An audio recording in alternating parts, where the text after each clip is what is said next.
Well, good evening, and welcome to the Cypress-Fairbanks Independent School District's Board of Trustee Candidate Forum for 2015. My name is Jason Culpepper, and I'm publisher for Community Impact Newspaper. My newspaper believes in the importance of providing unbiased, relevant information such as the school district is providing you with tonight through this candidate forum. I will serve as the moderator for tonight's forum. Having graduated from Jersey Village High School and currently serving as a trustee for the Cypher Educational Foundation, it truly is an honor to be here tonight. Our students receive an incredible education thanks to the faculty and staff within our district, but also due to the leadership from the Board of Trustees. Tonight's forum will provide each candidate an opportunity to introduce themselves and field questions from the audience. It is our hope that this forum allows each candidate to voice their positions and reasons for pursuing a place on the school board, as well as give the public a chance to hear the candidates respond to questions of importance to the community. I would like to take this opportunity to mention that this forum is currently being broadcast live tonight over Channel 16 and will be rebroadcast throughout Election Day. The forum will also be available on Cypher TV Online, which can be found at www.cfisd.net. Tonight's process will be conducted as follows. The candidates will be given 2 minutes to simply introduce themselves and share any information they feel the community should know about their candidacy. Once we begin the question and answer portion of the forum, each candidate will have 1 minute to answer each question. Time will be kept by Donna Blowy, Secretary to the Superintendent, as well as Secretary to the Board of Trustees. You will notice the timer in front of the tables. This timer will be programmed to warn you when you have 30 seconds remaining in your introduction and when you have 15 seconds remaining in your response to a question. You will never be cut off in the middle of a sentence or thought, but please wrap up your statement within the next few seconds. If a question is directed to a particular candidate, that candidate will have 1 minute to respond. Any candidate may offer a response to the question if they wish. I will alternate who answers first from question to question. The election will be held jointly with this year's general election. Election Day is Tuesday, November 3rd, and the polls will be open from 7 a.m. to 7 p.m. Early voting takes place from October 19th to October 30th. Times and locations of early voting may be obtained by visiting www.harrisvotes.com. You can also access Election Day voting sites at this website. I want to remind the audience, if you would like to ask a question, please raise your hand and someone will bring you a question form. Before I introduce the candidates, this is a reminder to please silence your cell phone. At this time, I would like to introduce the candidates as they will appear on the ballot. For position 1, Thomas Jackson, running unopposed. Good evening. My name is Tom Jackson. I am running for position 1, and even though I'm unopposed, I am asking for your support this evening. I would like to thank all of those of you who took the time to come out this evening in person, but also those of you who are watching at home to watch this very important proceeding that will help determine the future of our district for the next 4 years and perhaps a bit beyond. I'm the proud father of 3 children who are now all adults. They all profited from the time that they spent here in Cypher School District. And I, like other parents, had a choice. I purposefully chose to move into the district from another district. I chose to remove my children from private school and put them into Cypher School District schools after a discussion with a young lady by the name of Woody Andre. She was most persuasive, and what she told me proved to be very truthful and accurate. From an academic standpoint, I'm a graduate at the University of Texas at Austin. My graduate work was there as well. I've been an instructor at 2 different universities. I've also been an instructor for national organizations. I am a CPA. I'm also a CISA and a CGMA. I think what that means is perhaps I'm good at passing tests. Beyond that, I would let you know I have been proud and privileged to serve this community for 26 years as an elected official, the last 4 years as a member of this board where I'm currently vice president. Once again, thank you for coming out and thank you for watching. And for position 2, Ms. Christine Hartley, who's also running unopposed. Thank you. I am Christine Hartley, running for position 2. As Tom said, we're both unopposed, but we still feel very strongly about answering the questions and hearing from the community, and so that's why I'm here tonight. I will tell you, no matter how many times I sit in front of a microphone like this, I still get nervous. So you might see that in me. It's okay. I will also say that I'd like to say that I am a proud mom of 3 girls. One is a freshman in college this year. Yes. One is a junior in high school, and one is a 6th grader. My husband is out of town tonight, or he would be here, but I will have my phone right here because you moms know how when people need to reach the mama, they need to reach the mama. I would like to start with how proud I am to be a part of Cy-Fair ISD. My mom's a proud graduate of Cy-Fair High School. I'm a proud graduate of Cypress Creek High School. And now, as I said, I have a graduate of Cypress Ranch. To me, this community is everything. I love how Cy-Fair ISD ends up really being the city council, the town hall. We don't have a mayor in Cy-Fair. This board, end up having a huge influence on what goes on in this community. And we keep it to where it is like when I was growing up and my mom was growing up, that small town feel. We have neighborhood schools, community schools. That's very important to me, that our children go to school with their neighbors and they become friends with them. That's how you end up with everybody gathering after school outside to play, going, oh my gosh, tonight, if you could see the traffic, it's Salyards versus Spillane, the middle school football game. And that's because we're tight communities. So that is why I still want to continue to serve Cy-Fair ISD. Thanks. In position 3, Dr. Natalie Blassingame. Good evening. It's such a pleasure. Thank you for moderating, and thank you all for showing interest to come tonight, and those who are tuned in. Y gracias a todos los padres que están participando. I stand before you believing we're in the strongest school district in the region, having experience in several, and looking to truly capitalize on that excellence to see where we go, having a vision for the future. Being a community in transition, I bring to you experiences as an educator, as a mother, and as a community member. I've served 23 years in schools. I've had firsthand experience leading Title I schools to excellence and closing an achievement gap. And as an educator, I understand the power of powerful teachers, giving teachers some academic freedom to serve students from not just standard curriculum, but really being able to give their heart and soul to building whole children. As a mother of a school-age child, I know each day how our standardized testing movement impacts kids, and also what I want for my child. I want her to be college ready, but I also indeed want her to be a great citizen with strong values, able to exercise her values at school freely without fear of being shut down. And then finally, as a community member at the swim team, at dance, I hear from parents, and most parents are very happy with their schools. There are a few that look for a little bit of choice or a little bit of flexibility from our system, and I promise to bring the voice of the community to our board, and I would be privileged to serve this awesome community. Thank you for the opportunity to talk tonight. And to hear the questions, I look forward to that. And also for position 3, Mrs. Darcy Mangoya. Good evening. I'm Darcy Mangoya, and I'm running for re-election to school board in position 3. It's been my pleasure to serve my first term, united with my fellow board members to provide the best and most appropriate resources for all CFISD students.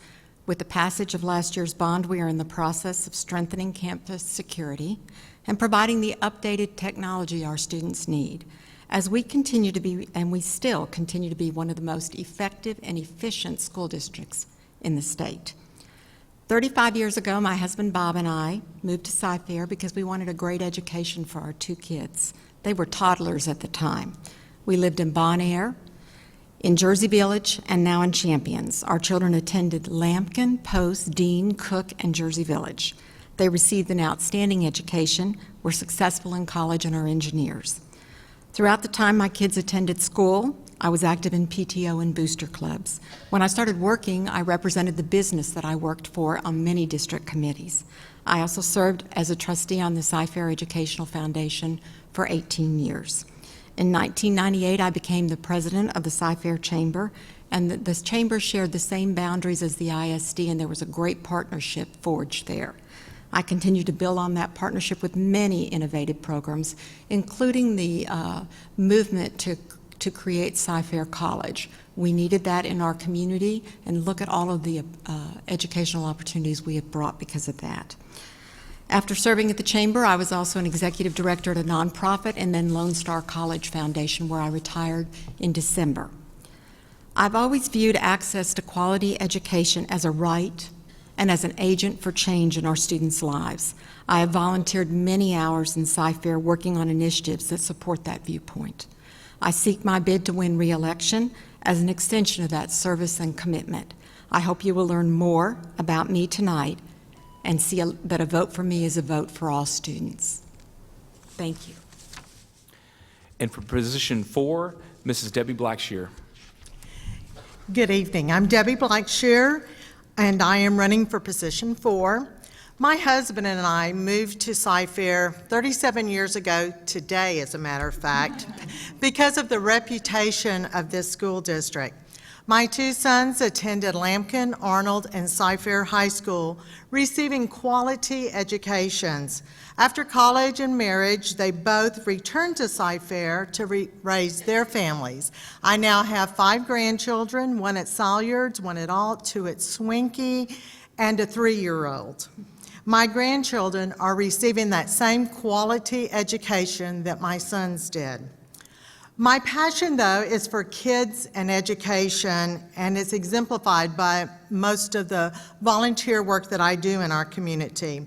I love our community and our school district. My eldest grandson, Brandon, now a 5th grader at Alt, was born with childhood apraxia of speech. It's a long story, but to condense it, he was not diagnosed until approximately 2 months before his 3rd birthday, when he was tested by our school district.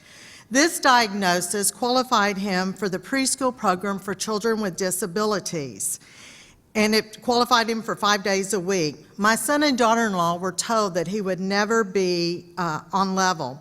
1 month before his 5th birthday, he was deemed ready for kindergarten and was mainstreamed at the beginning of the new school year, and has been on level ever since, thanks to an amazing PPCD teacher and speech therapist.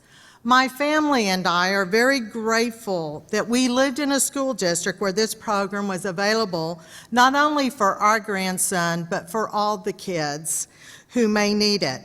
I am one grateful grandmother and want to pay it forward for all our family has received from Cy-Fair ISD. Thank you. Also for position 4, Ms. Pam Redd. Hi, I'm Pam Redd. I grew up right here in Houston. I attended schools in HISD, K through 12, and then when I had the opportunity, I moved out to Cy-Fair. That was about 22 years ago, and my daughter, Amelia, attended Cy-Fair schools from K through 12. I am a single adoptive mother, and thanks to Cy-Fair schools, Amelia has done quite well, and she is now attending college. I have close to 30 years of experience in public school education, and 14 of those years were spent right here in Cy-Fair ISD. I was a teacher, instructional specialist, assistant principal, and then for 6 years I was principal at Tips Elementary. During that time, I had a chance to serve as a volunteer and to work on district committees. I was PTO secretary and also PTO president for 4 years. I served on the Campbell CPOC, and I'm currently serving on the Francone Elementary CPOC and also on the DEIC.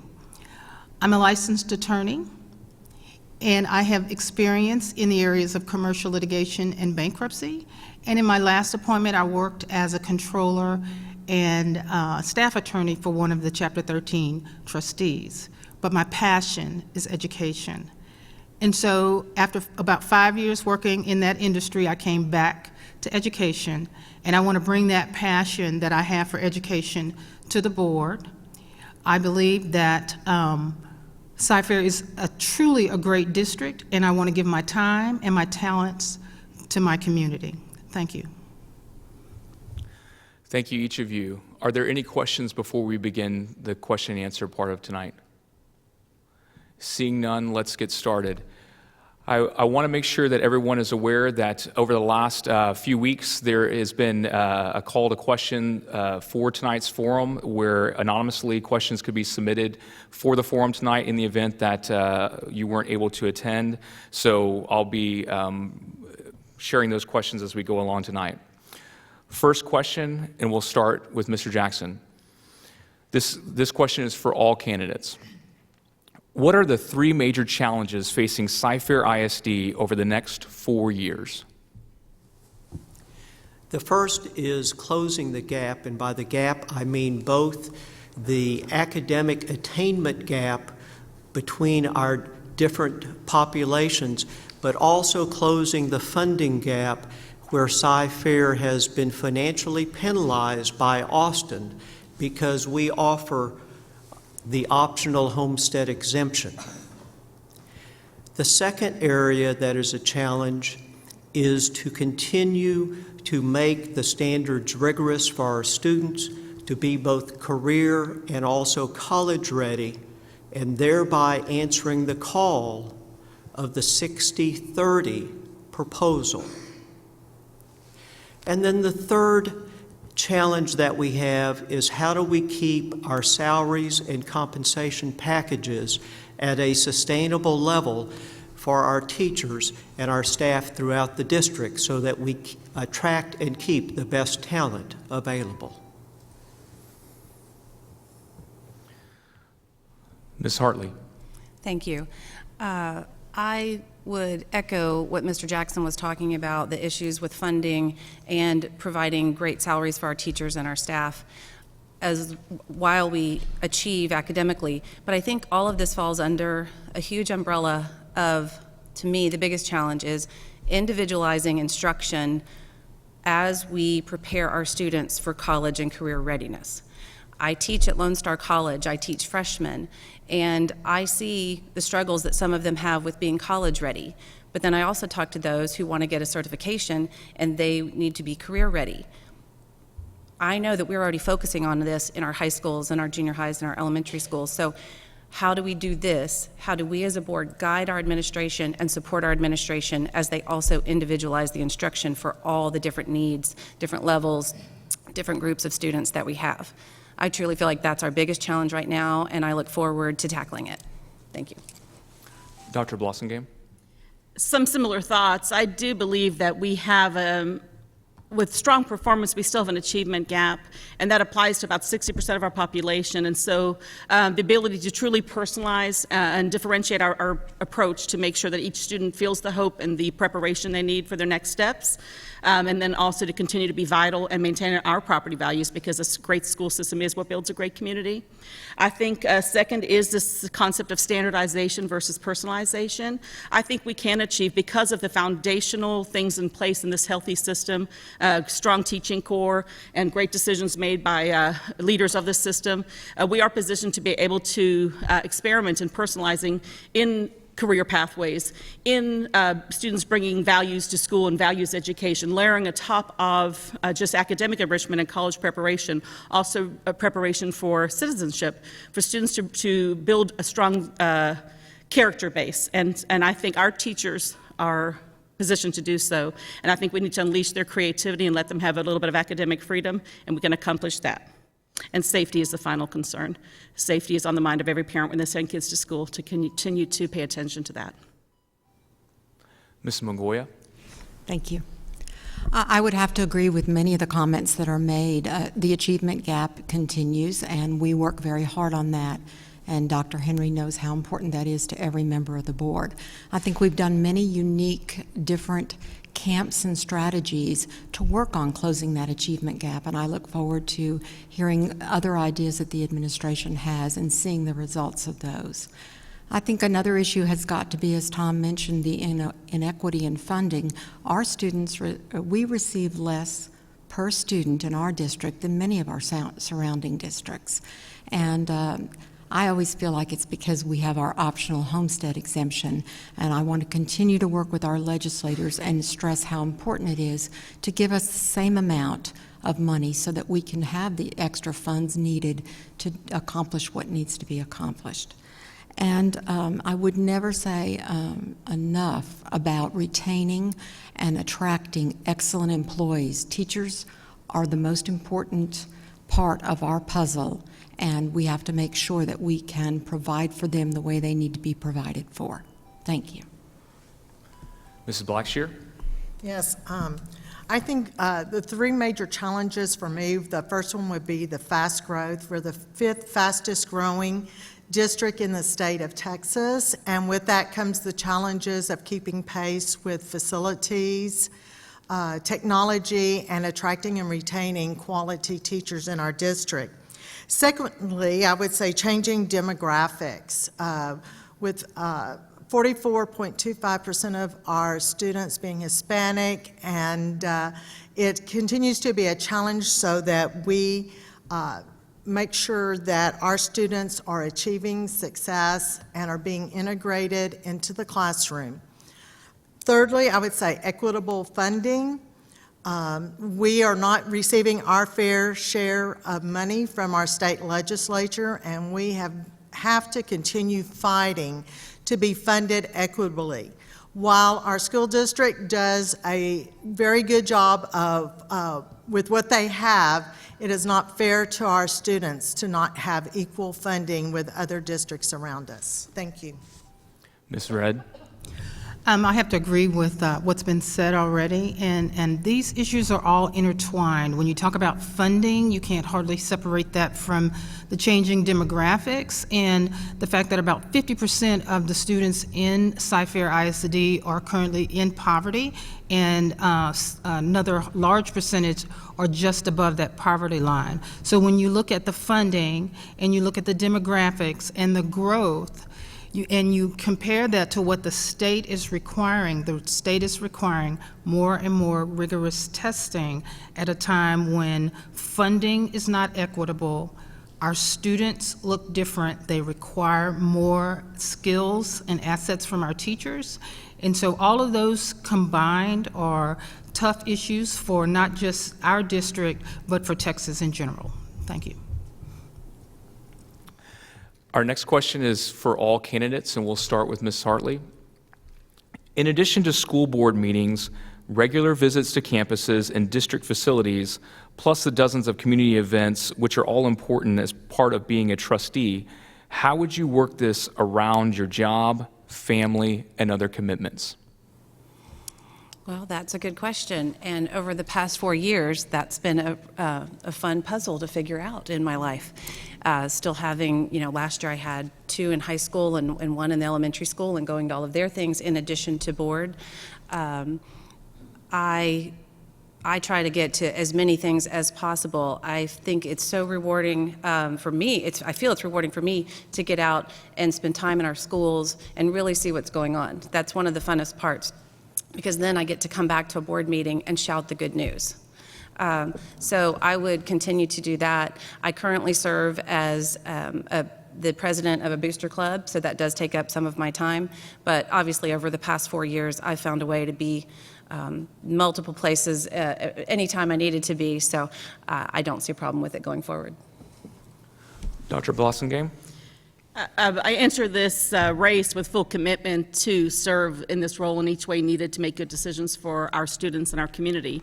And so I have a commitment to be sure that we visit schools. I'm in schools at least every other week, but not just for the events, hopefully to go and see the programming as we make decisions in budgeting.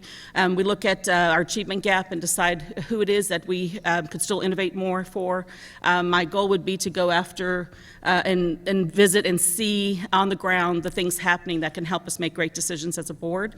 And the community events are a pleasure. I'm blessed to have a very supportive family and just one child, so not quite the balancing act Ms. Hartley has. And so for me, it's a pleasure, and also try to engage her in things. Just being up here today is a model and example for her of how we engage, become civically engaged, and how we make a difference and follow our belief systems and our calling to serve. And so that will be the pleasure, and I will be committed to do it with full vigor. Mrs. Mongoya? I think that my record has shown that I've been able to balance all of those balls in the air for the last 3 years. I do think it's very difficult to make sure that you get to see as much as you want to see and that you get a chance to participate in so many different things. But I am committed to spending time on the campuses and at meetings and at events that is needed to be the kind of trustee that I want to be, which is a fully engaged and active trustee. Thank you. Ms. Blackshear? Well, as a retiree 3 years ago from Cy-Fair Federal Credit Union and being involved for many years with different organizations in our community, I learned a long time ago how to balance family, work, and volunteer responsibilities. As an elected official of the board, I would definitely make the school board my priority because the people in Cypress have given me their confidence by voting for me. As a professional, you learn how to balance and juggle all the balls in the air, and I don't see it as a problem at all. Anything that I have ever attempted or tackled, I always give 110% to, and this would definitely be no different. Ms. Redd? As a single mom, I was always juggling, and I managed to get it all done. I'm an extremely organized person, and I like to think that I'm fairly skilled in time management. Being a principal definitely requires that. And then you really make time for what's important to you. And being on the board and working in education is very, very important to me. And so I would make the time and find the time to do what I need to do. Mr. Jackson? As with all things, I ask you to judge my words by that which I have done in the past. I have made over 80 visits to different facilities, 50 of those different campuses, many return trips. And understand when we make these trips, these are during the normal business day as well. I value my commitment so highly that even though as a stage 4 cancer patient, just 3 months out, and with a 30-inch feeding tube out of the middle of my chest, I still made that board meeting even though I could not drive. I made my school visits even though I had to have friends drive me and upon occasion hire somebody to drive me because I could not drive myself. I will continue to honor all of those commitments and requests because in so doing we further the goals of this district in being the very best district and leading the state of Texas. This next question is also for all candidates, and we'll start with Dr. Blossomgame first. Why do you believe Cy-Fair has not had a Cy-Fair educator on the school board? Since an educator has not been elected, how does the school board truly understand the needs of the students as well as the district as a whole? Well, I have a bias for education, clearly having served as a teacher, an assistant principal, principal supervisor, and assistant superintendent. And that's exactly what I believe I bring to the mix as a fresh voice or fresh perspective. And so I would say a Cy-Fair educator is a plus, and I think that Pam has a great vantage point in that. But I would say maybe we haven't, maybe as a community it's time to balance the incredible perspective business members and other community people bring with the idea that some experience in schools, knowing exactly how to shift the fine-tuning work that's next for our district, because we're already fine to get to the next level and make sure we innovate to the next level. I think that it would be wonderful to add to the mix the voice of some educators. And so I don't know if I answered why, but I know now's the time. Ms. Mongoya? I think that, I'm not sure why we've never had a Cy-Fair educator on the board. I know we've had other educators. I think of Wanda Joel and other people that have served on the board. I think it's very important to always have diverse people on the board so you get good ideas from everyone. There's a lot of discussion. I do think I depend a lot on the administration to provide that viewpoint of the educator. I ask a lot of questions of them and ask a lot of, and like to look to them for that kind of thing. I don't think there's anything wrong with having an educator on the board. I wouldn't ever say that, because I think perspectives need to be varied so that we can find the right solution. I think one good quality that we've really had on our board in the last 3 years is diversity of opinion and the willingness to discuss and talk about things and look at all different kinds of viewpoints. And I think that's helped us, and I think any kind of diversity of opinion and experience will be helpful. Ms. Blackshear? I'm not sure either why there haven't been more educators either run for the board or be elected. One thought that I have is that our constituents may be looking for people with vast experience, with business experience. You know, you're working with a very large budget, and they may be looking for experience in that area, other facets of the business world. I too believe in diversity, and I think that a well-diverse board brings many different talents and skills to the process. Ms. Redd? I'm just going to speak for me. This is something I've always wanted to do. I've always wanted to run for the board. As soon as I gained the knowledge of how it all worked, it's something I wanted to do. But I loved working for Cy-Fair, and I knew that I would have to leave the district in order to come back and run. So for me, that's why it's taken me this long to step out and run for the board.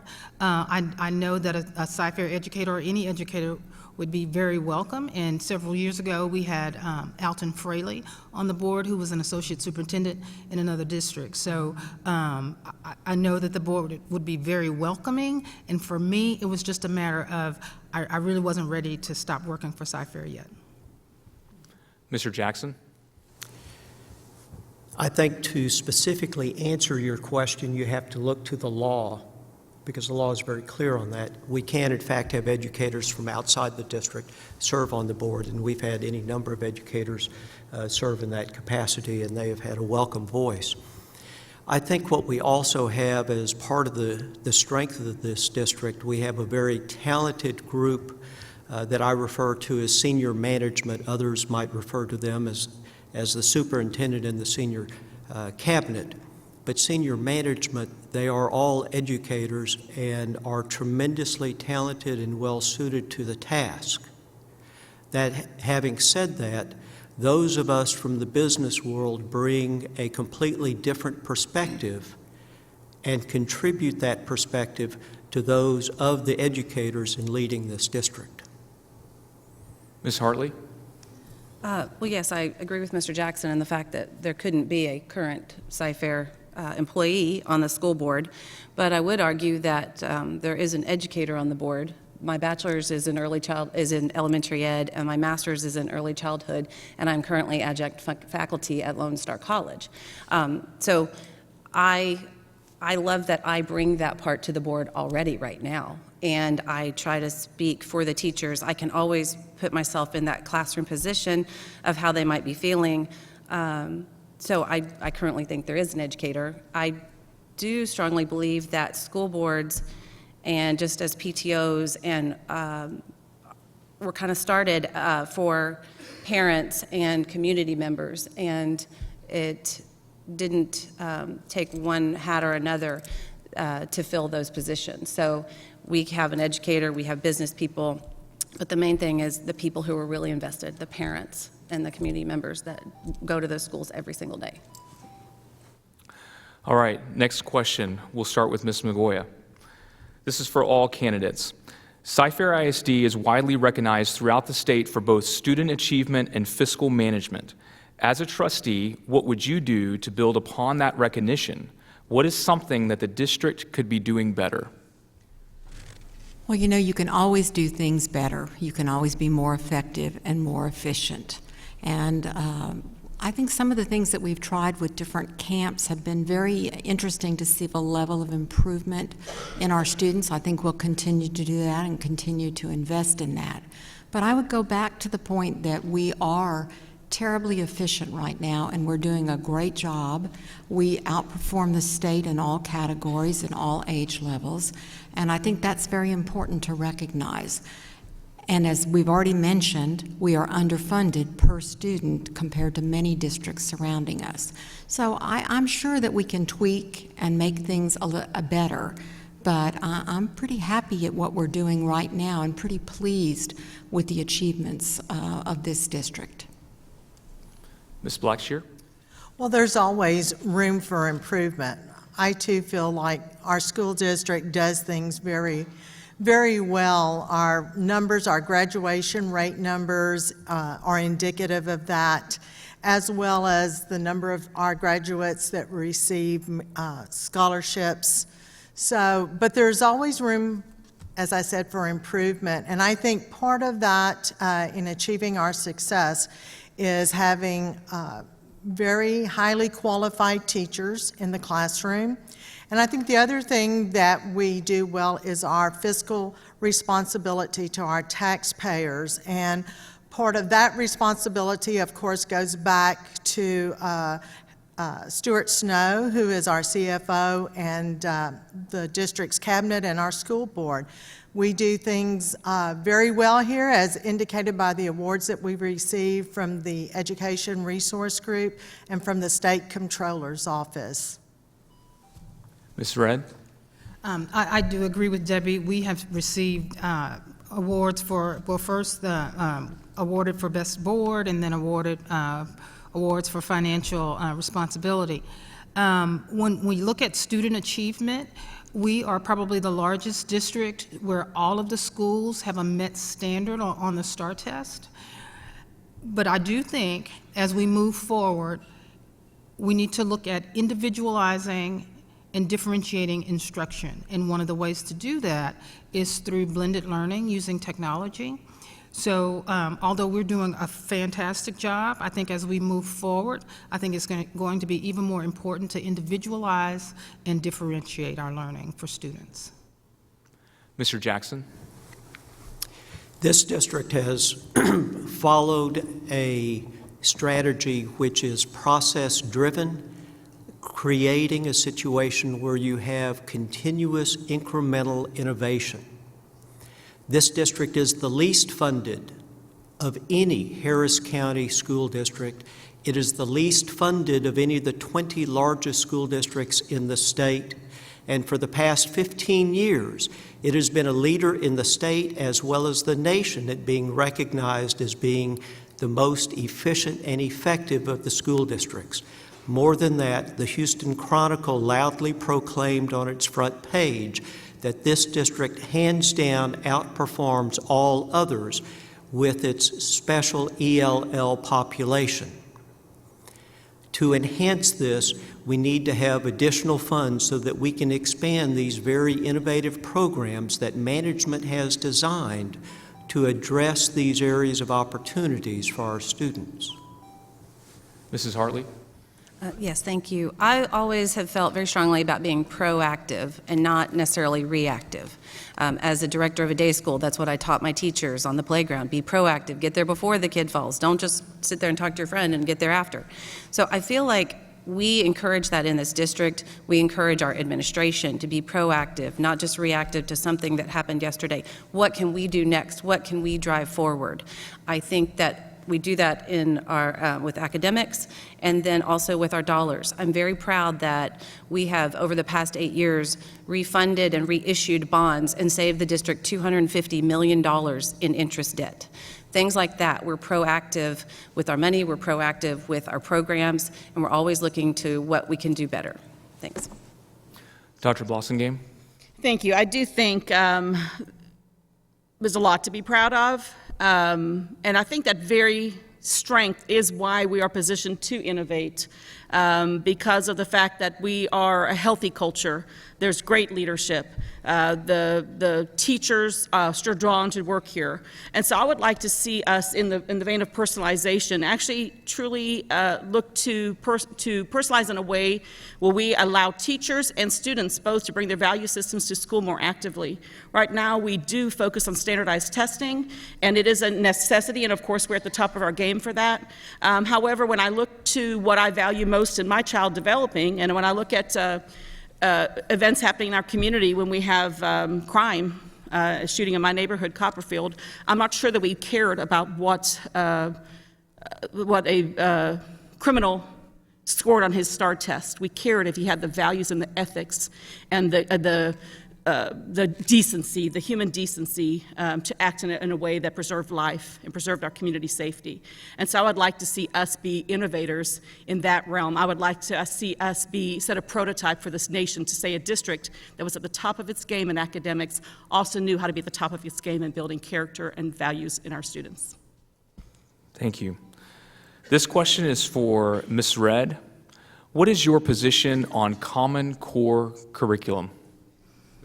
Specific to. Yeah. Oh, I'm sorry. That's okay. I'm sorry. Go ahead. Okay. Ms. Blackshear, sorry. Ask the question again, please restate. Sure. Cypher ISD is, one sec. Cypher ISD is widely recognized throughout the state for both student achievement and fiscal management. As a trustee, what would you do to build upon that recognition? What is something that the district could be doing better? That was the last question. Yeah, I was moving. It was the Common Core question. Sorry for the confusion. Okay. This question is specific to Ms. Redd. Oh, I'm sorry. Yeah. I apologize. Okay. Yeah, I'm with you. Okay, so Ms. Redd, what is your position on Common Core curriculum?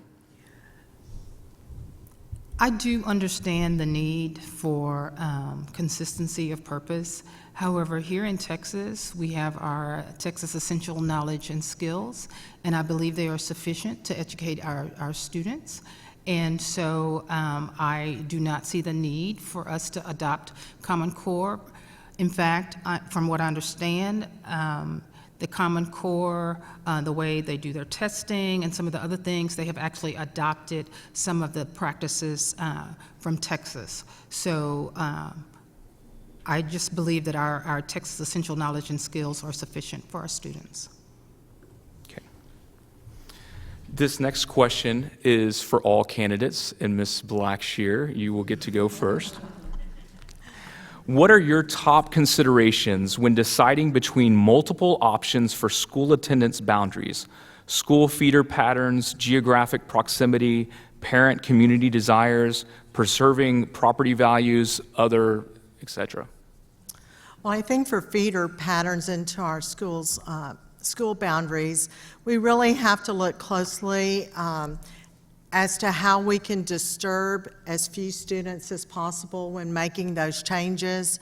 I think feeder patterns really, the way the district does it, where they are thinking way ahead of time, what schools will feed into this school, and there's a school plan for this area, and trying to always cause as little disruption to the students as possible. I think feedback from parents is always important, and we certainly need to hear from them and see what their feelings are on that matter. But in the long run, we have to look at what is the most effective way to facilitate those feeder patterns. Ms. Redd? Can you repeat that question? Absolutely. What are your top considerations when deciding between multiple options for school attendance boundaries? School feeder patterns, geographic proximity, parent community desires, preserving property values are all different examples. Okay, feeder patterns for sure. I mean, because you want to look at the impact of the numbers and how that's going to meet out as the students graduate and move on to the next level. The other thing would be parent input. I do think that is very important, parent and community input, because it does sometimes impact neighborhoods. You don't want a situation where you have, neighbors across the street. On one side of the street, they're going to one school and going to another school on the other side of the street. So those are two very important considerations that I think we should look at. Mr. Jackson? Well, instead of telling you how I think we ought to proceed, let me explain how I've decided in the past. As I said, judge my words by what I've done in the past. Prior to becoming a trustee, I spoke rather loudly and forcefully in favor of consistent feeder patterns and trying to keep neighborhoods intact as much as possible. I have followed both of those precepts in the decisions I have made on this board, with the added ingredient of always listening to the parents, both those who may talk to me in the grocery store as well as those who knock on my door in the evening or at community gatherings, but also those who take the time to lay out logical and polite arguments during citizen participation. All of these are important ingredients, but first and foremost, we must do that which we believe is in the best interest of our children and our parents. Mrs. Hartley? Thank you. I agree with what's already been said. The strongest one for me probably would be that neighborhood, that community, keeping those students together. That would go along with feeder patterns. I feel very strongly about, like I said before, keeping it like a small town feel here in Cyfair, even though we have over 114,000 students. So keeping the feeder patterns, keeping those neighborhood groups together, of course, listening to parents. Tom forgot to mention Facebook messages and text messages and all sorts of feedback from parents and friends. But that's what we're here for. That's what we're here for. We're here to listen. We're here to take it in. We can't always make the decision that this one person wants because we've got to take care of these 500 people over here. But that is what we're here for. So, of course, parent input is important. I also think when we're looking at high schools, we have to look at have huge rivalries already been built, and would putting certain kids into another school create more headache for that principal as we shift, if there were any shifts in high schools going forward. Thanks. Dr. Blossingame? I think it's a balance of fiscal and family. Working in a large system of choice, I've seen when families cannot predict the pattern of good schools for their kids that they move to where they can predict that. So I do think that to create an instability in zones for families is not desirable, does not maintain property values. However, as communities age, like mine in Copperfield, where there are less children, I think that we do need to have flexibility to adjust. And I would suggest possibly our personalization message that's come loud and clear from this crowd tonight could be met by looking at, as the demographic trends show spaces to be available in schools that are currently built, that we could also maybe provide some choice options for parents where they can choose to participate in a program in the spare space in a school where the neighborhood maybe is aging, and have an option for a dual language program, an IB program, things that will keep all community members engaged and maybe a little bit less of a standardized schooling if that's what they desire. And I think that might be a solution for family and fiscal. I will add, I have 1 second. I don't think we should be tailoring to the builders in our community and having the advertisement of on-site. I think that is a dangerous trend because it does not provide us the flexibility to be fiscally responsible. Ms. Mangoya? I have always preferred a neighborhood concept where we try to keep our neighborhoods intact and that students don't travel too far. Those bus rides can be a little longer than we would like.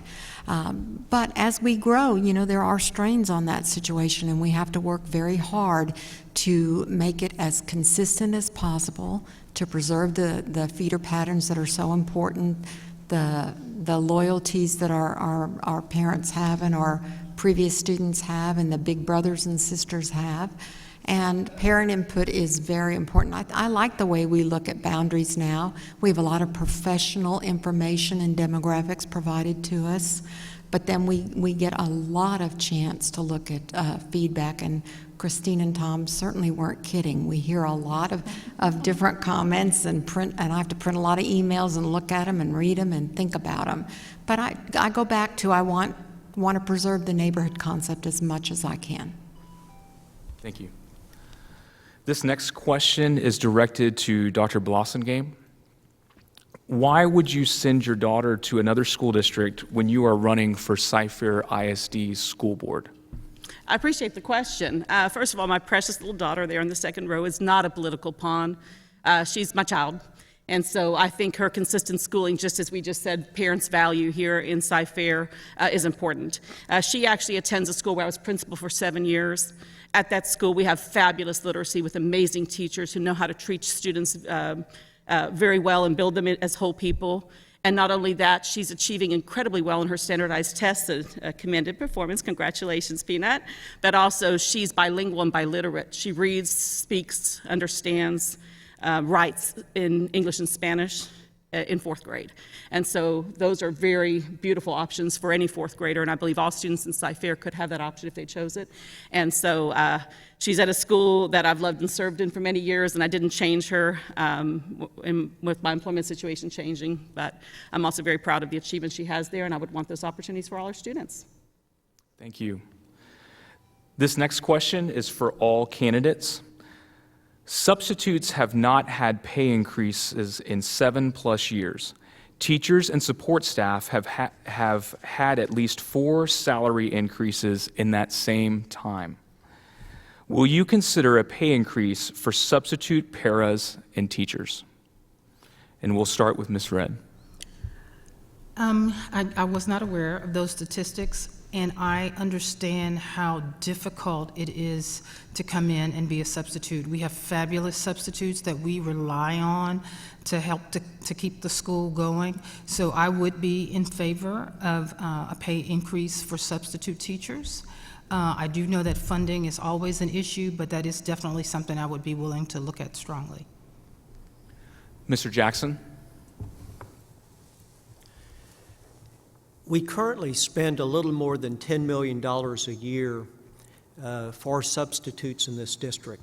We clearly want to have the best quality substitutes. Obviously, I would champion the idea if you have a certified teacher who applies to be a substitute, wouldn't it be a fine idea if we could pay at a preferential rate? We obviously pay at preferential rates for long-term substitutes versus day-to-day substitutes. But whenever you think about a pay raise, since we are the least funded district, you have to understand what are you going to give up to give this pay raise. Ms. Hartley? I would definitely be in favor of a pay raise for substitutes, for paras. The other occupations that you mentioned, it is hard to balance the funding and what we need in the classroom, definitely. I remember when my daughter was in kindergarten, and it would be like almost 1 para for every kindergarten class. And then I got to where my youngest was in kindergarten, it was 1 para for maybe 4 classes all sharing. All that did was increase everybody's workload. That was due to budget cuts, what big ones that came from Austin. I would like to see us kind of restore back to more in-class support and definitely, when at all possible, raises for substitutes. Dr. Blossengame? I also know firsthand how much we rely on these people in the day-to-day to keep a safe, secure learning environment for our students when the teacher can't be there. And there are many myriad reasons. Teachers have to be trained as professionals and continue to grow as professionals and have that opportunity during their workday.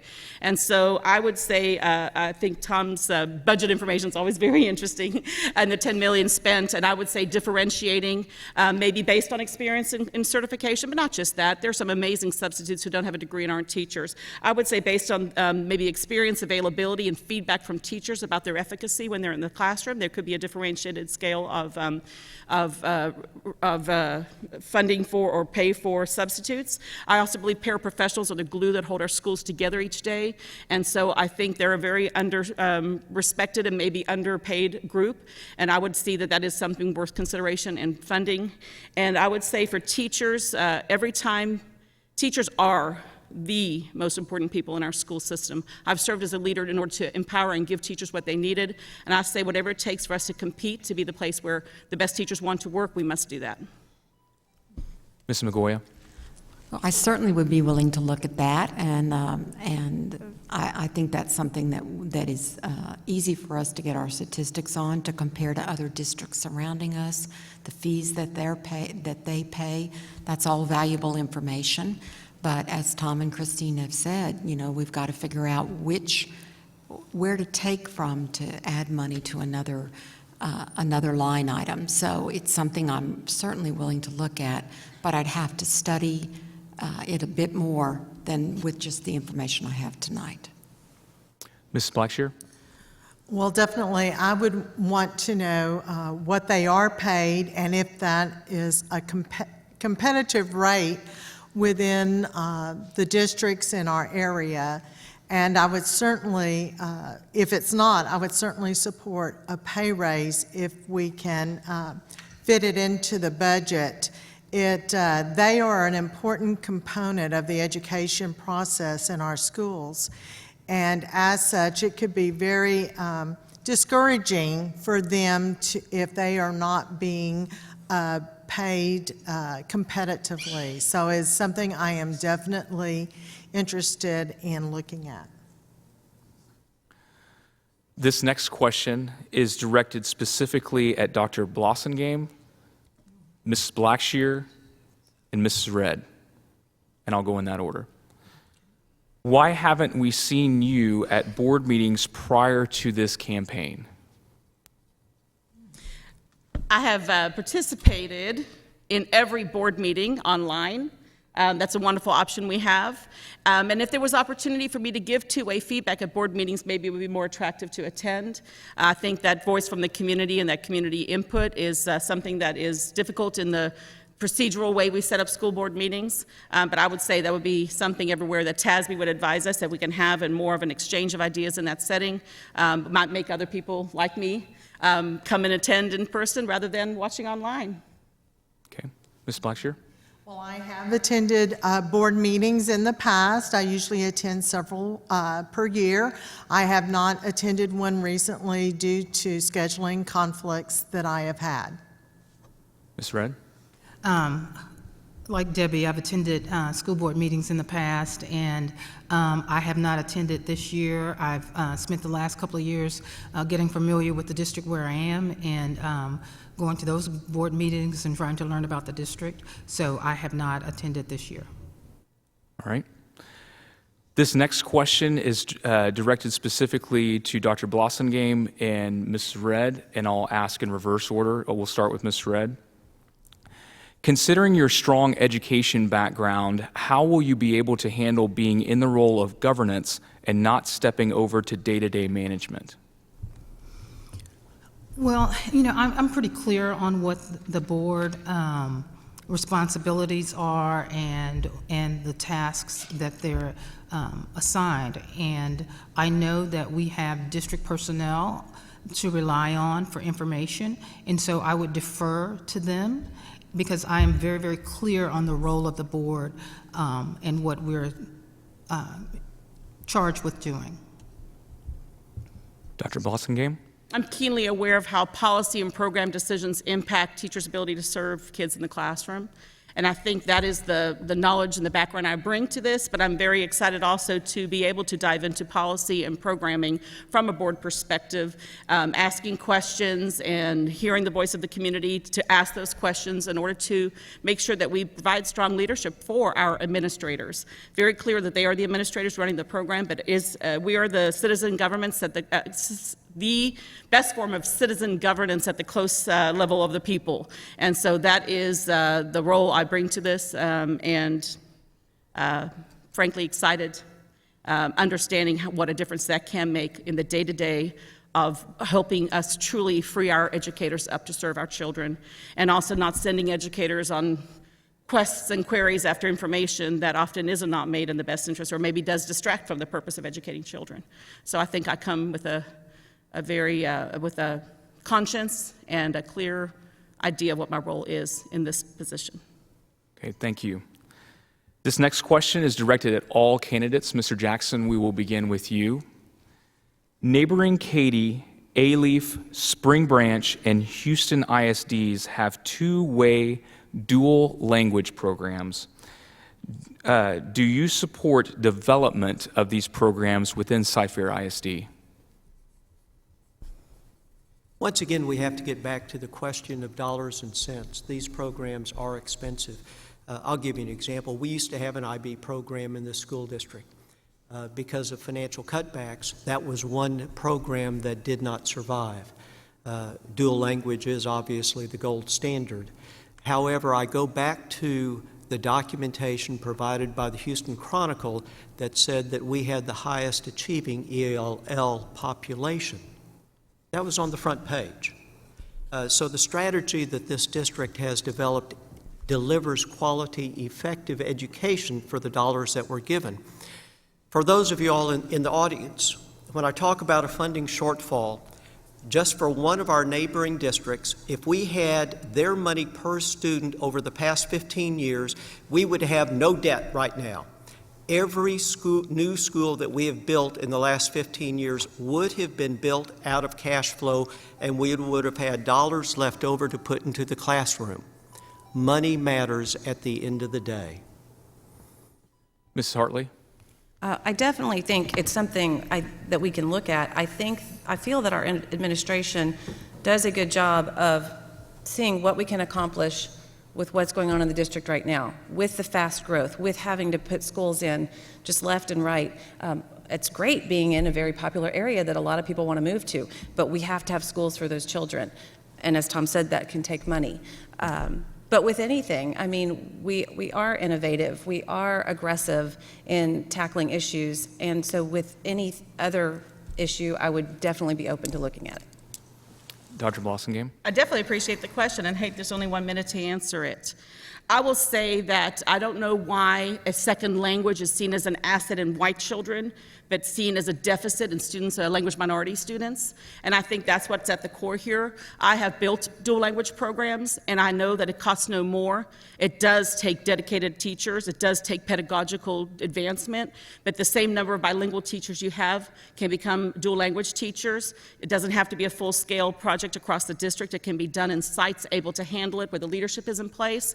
It's not an expensive proposition. It is an innovative proposition, and it is a values discussion. And so I value the question, and I would say that's something that I would definitely ask questions about to be sure that we are considering all our options in serving all of our students. The benefits of a dual language program, not only academic, we are serving our ELL students, but are we also giving them the skills for our global all students the skills to head into a global economy and be bilingual and biliterate. No other country raises monolingual children. We should not raise monolingual children in Cypher either. Ms. Mongoya? Well, I think just as has been mentioned, it would be a very interesting program to look at and to see how we could accomplish the goals of a program like that with the resources that we have, considering our budget and all of the available funds. I'm very proud of what we've done in Cypher with our new arrival centers and making sure that students can move very quickly into mainstream situations. We want to respect where they came from, the language skills that they had, but it is very good that we can get kids very quickly into mainstream programs. They can thrive and flourish in our programs, and I think we should get a lot of credit for that and a lot of applause for doing that. But if there were funds available, I would certainly look at any programs that would increase the skills of our student population. Ms. Blackshear? Okay. As our demographics continue to change, I think that dual language programs will be important to the students in our district. as with many things, you have to balance cost with effect and make it manageable. I definitely would be interested in pursuing how this could be achieved to the benefit of the success of our students, and while also still remaining fiscally responsible. Ms. Redd? Right now, our English language learners are outperforming our counterparts. That's one of the first things we looked at this year in my current district as principals. So we are doing a good job in that area, but I would also be interested in looking at dual language programs, seeing what we could do to kind of to fund it would definitely be a challenge, but I think it's something we could look at. And I would be in favor of even piloting it at a couple of schools rather than just doing it full out initially. But again, I would say that we're doing an outstanding job, and this is something I would definitely be interested in looking at as well. Thank you. This next question is for all candidates, and we'll start with Ms. Hartley. On school funding per student, how much do we get compared to other large school districts? And how have recent state cuts in funding hurt us? I feel like that I've been on that hamster wheel for a very long time now. 4 years ago, we were talking about this and how a district right around us will get $600 more a child, $400 more a child, $1,000 more a child. There was that golden penny in Austin to where, Austin ISD can get 2,000 more than or 3,000 more than Cypher ISD. I think what we do right now with our community legislative committee, with when we go to school board, when we go to TASB, I was on the Legislative Advisory Council. I met with other school districts, just trying to find others that are in that unequitable funding kind of state. We need to have a louder voice about that. We are already trying to develop relationships with our local representatives that can then go to Austin. I met a nice man knocking on my door the other night that's running for state representative, and we talked about it. So I think sometimes we have to get that message to Austin before we can do very much right here. Dr. Blossengame? There definitely is a number difference, and it is in the several thousands per student. And I do think that's something that the group has led the system can be proud of, the quality they have achieved in the unequitable funding. I also think that you can be creative and fiscally responsible as well. So I think that it would take, I would agree that advocating for more fair funding is a good point. I would also say, as we look at a community in transition, funding also comes with students with any special needs and populations to be served. So that would be another way of the budget increasing, and I think it takes us being creative and looking and trimming and finding any which place where maybe it's not having the efficacy, and see if those funds can be used in a way to also have innovation, even though we're unequitably funded. Ms. Migoya? I'm not sure how much I can add to this particular topic, considering, we've talked about the fact that we get anywhere from $600 to $1,200 or so less per student. It's an issue that we've had to deal with. It's an issue that we talk to our legislators about constantly. It seems unfair to me, but as I mentioned in one of my comments previously, I almost feel like it's a punishment for our optional homestead exemption, which is a 20% homestead exemption on top of the state homestead.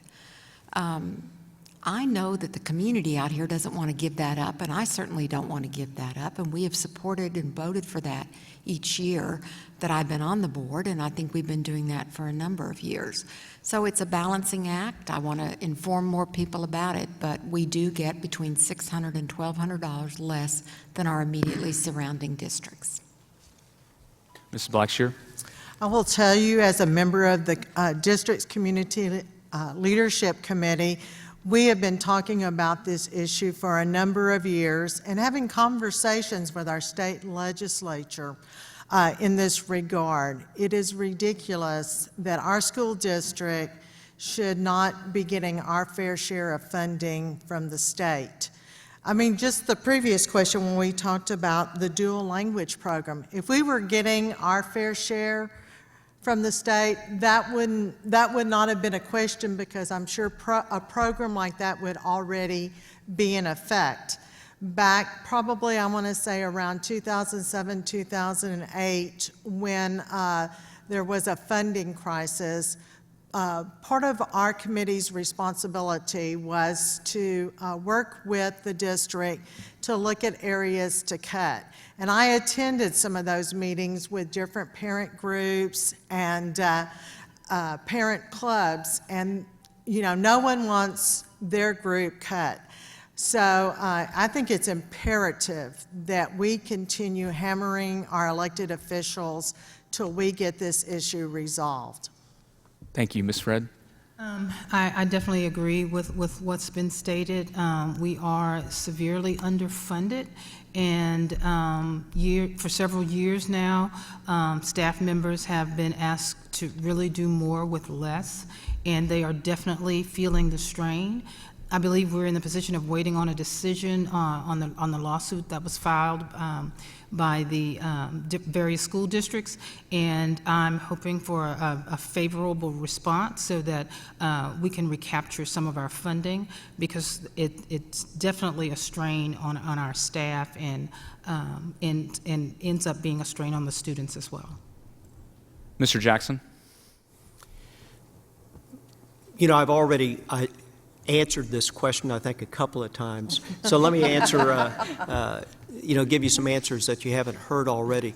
I joined the voice of Trustee Bob Covey on 2 separate times to seek a raise for paraprofessionals, and paraprofessionals did receive a raise. So I want to dispel that miscommunication that may have happened. Paraprofessionals did receive a raise. Substitute paras is a different question. Secondly, we do in fact have modified dual language programs in this district, but I don't think that was the question that you asked there. With respect to funding, we came very close. The House of Representatives passed the amendment which would have removed the penalty for the optional homestead exemption, but when it went to the Senate happened to kill that amendment. So we were very close to addressing that issue. I would also express appreciation to the Lieutenant Governor for having worked very closely with our Chief Financial Officer, Stuart Snow, in helping to reduce the gap, but we still receive $300 less per child than the state average, and over $858 less per child than our very good neighbor. Thank you. All right. This next question is directed to Mrs. Redd. During this election, you have declined to meet with several groups of voters that wanted to know more about you and what you would bring to the Cypher ISD School Board.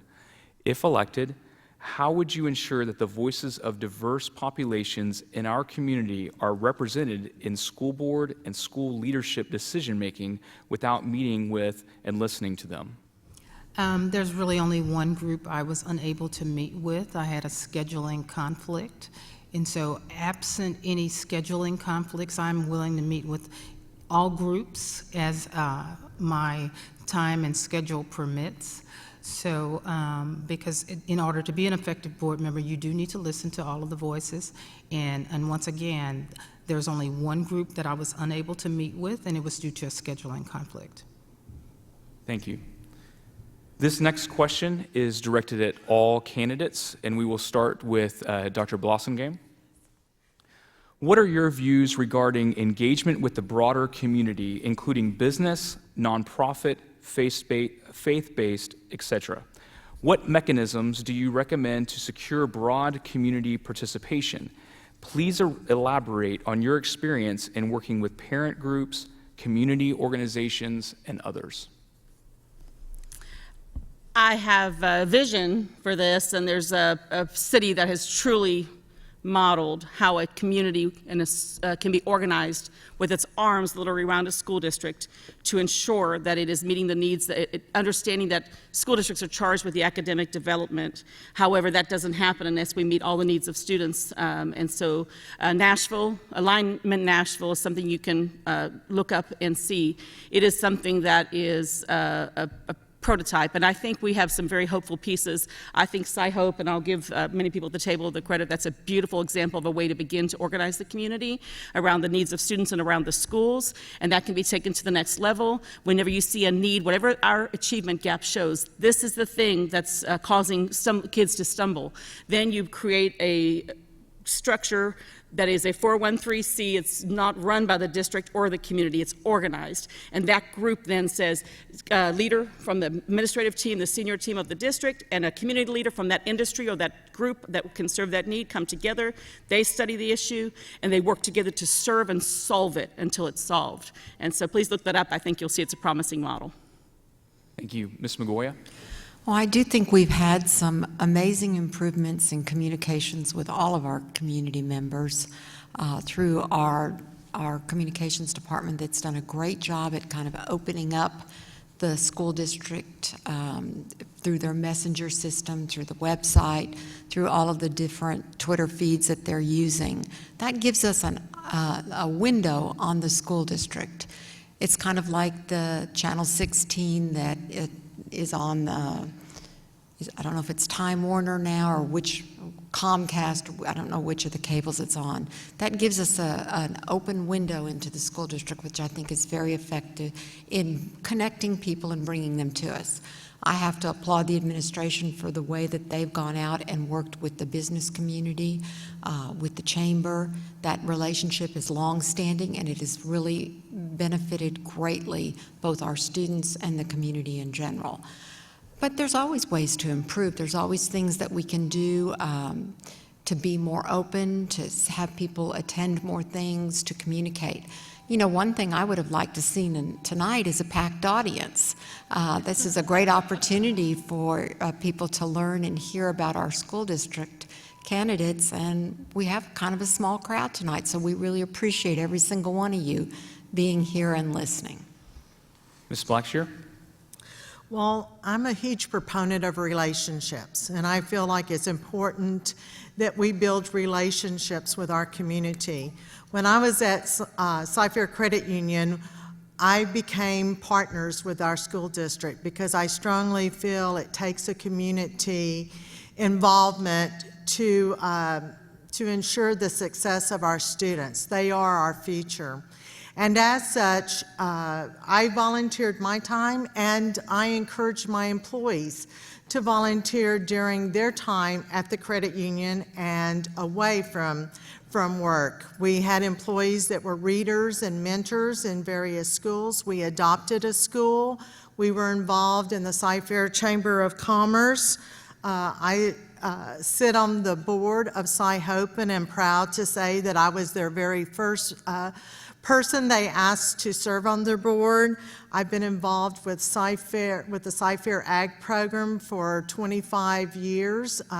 My boys graduated 19 and 21 years ago, and I've never missed in the last 25 years a show or sell, and volunteer there as well. So I think it gives you the opportunity to know your community, to know people, and I think it's huge that you be out and about and be involved.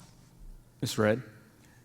I think we do an excellent job in encouraging our community to come into our schools. The Sci-Hope program is an excellent example of the community being able to come together and benefit students. I was involved in the first group of mentor programs, working with Pam Scott in bringing volunteers into the schools to work one-on-one with students. And those relationships have continued for some of those students, beginning in elementary school all the way through college and early adulthood. So I believe we've done a fabulous job. There's always room for improvement, but I do believe that we do a really good job getting our community involved, and it benefits our students directly. Mr. Jackson? A great enduring strength of this school district is its very fine support by the community at large. A school district cannot prosper if you have a divided community. And this district has prospered because of the support of its community. I have to give a tip of the hat to some of the folks who started this. Several superintendents ago, that engagement has always been there with the business community, but Ms. Pam Scott went out and sought adoptions of schools in the concept of a community school long before the term was popular. Ms. Leslie Francis has capitalized upon that approach, and we now have a large number of our campuses that have been adopted by faith-based organizations as well as businesses as well, working together for the benefit of our children, particularly those who do not have as much as others. Ms. Hartley? I agree with a lot of the things that have been said about Sci-Hope and the adopting of schools, but I also think that we have started this great movement of taking care of ourselves. An elementary school, say Swinkie, having a sister school of McPhee, to where the fit girls who run every day at Swinkie, the fit girls that run at McPhee, they all go to the same fun run. We have our students at one school taking care of another school and boosting them up. What a great way to broaden our community and to shore up our community. I don't know what it is with running, but Dr. Henry created a fun run that the whole community can come to. This running thing, and but we're pushing that, just taking care of ourselves, getting to know each other. Our schools getting to know each other. It doesn't have to be a rivalry. We can take care of each other, and I really applaud the district of what we're already doing with that and how that can go in the future. Thanks. Thank you. This next question is directed to Dr. Blossomgame. Who has been your biggest financial contributor to your campaign? I thank you for that opportunity as well.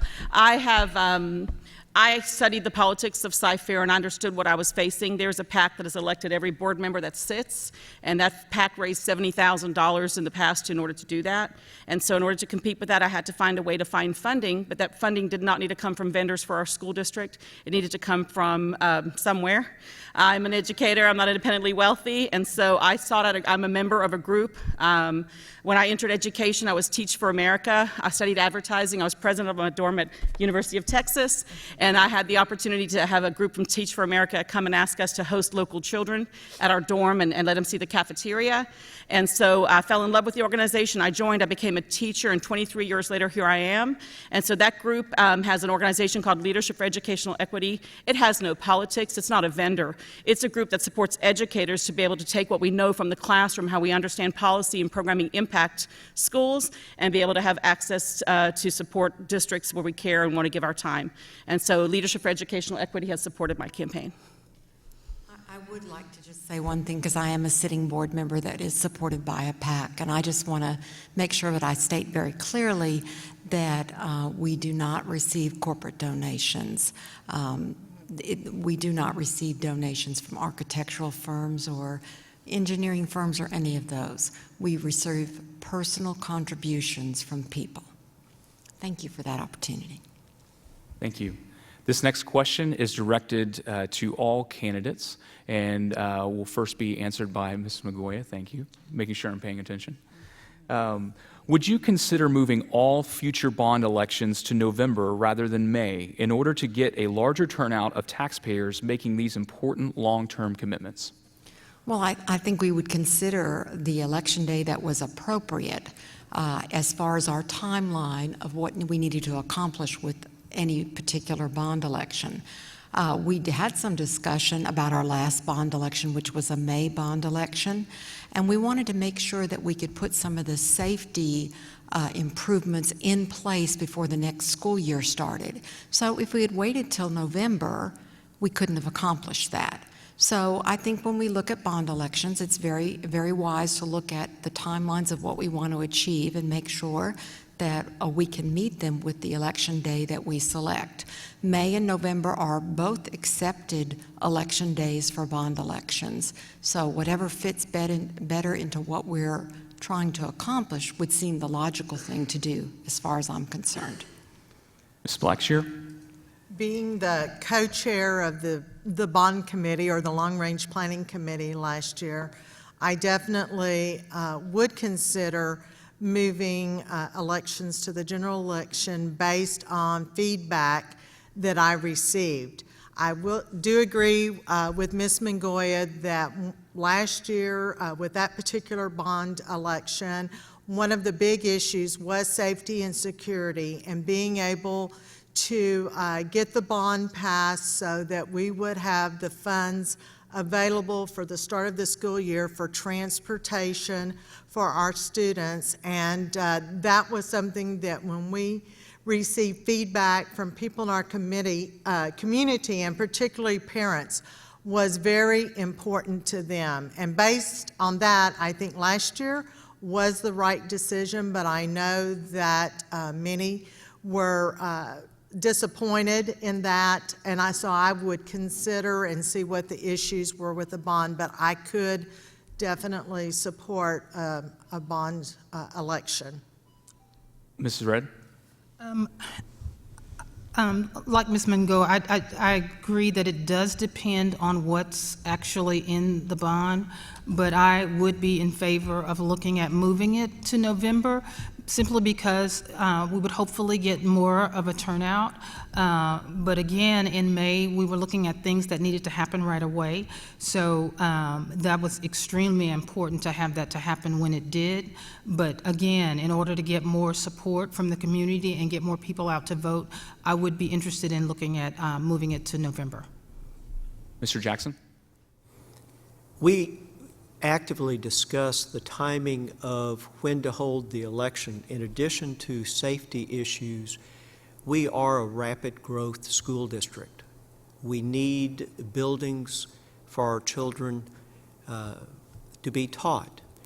And the timing of a new building is very long, and you had to have the bond election in May, not just for safety and transportation, but also to fund to provide the financing for our new construction.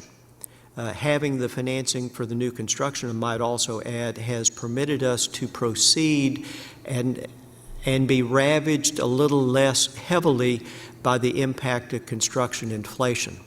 I believe the bond election had approximately a 2/3 vote in favor, but obviously whenever you have more people turn out for an election, it's a better thing for democracy. Ms. Hartley? Yes, I would be open to looking at it. I do feel that there was a lot in this bond that needed to go ahead and get into place. A huge portion was technology and upgrading all of our infrastructure. As children bring their own devices to school, as we use technology more, we have to use technology more to get them college and career ready. I see it every day. It was a huge part of the calendar, I believe. But on the flip side, personally, I feel that this is a huge thing and that people should be paying attention to it whatever date the election is on. And I would encourage them, instead of fussing about the date of the election, to just pay attention and vote their conscience on the day that it is. Thanks. I think the legislature did weigh in on these issues, discussing timing and rolling polling, which favors employees and other groups, and also on the publishing of an amount that a bond election will have the taxpayers contribute over time. And so I do believe those things are fair moves, but then I concur because it is democracy, and it is letting the voice of our people. I do believe our children deserve beautiful facilities. I do believe they need to be in clean learning environments, and so we're not denying our children, but we do need to make sure that we have spent enough time engaging the community to get their input so that they can vote for our buildings in clean conscience and with a fair chance to get there with the general election, and also with a full understanding of the debt that they'll incur in order to make that happen. All right, thank you. This next question is for all candidates. We'll start with you, Ms. Blackshear. According to Tom Ratliff, Vice Chairman of the Texas State Board of Education's report on charter schools, for at least the second year in a row, ISDs outperform charter schools on dropout rates, state tests, graduation rates, and college entrance exams. Charter schools spend more on central administrative expenses and less in the classroom. Do you think Cypher ISD needs any charter schools? If so, why? Well, I believe we have a quality public school system here in Cypher, and that is one of the reasons that I'm running, because I believe that we do have a great system in Cypher.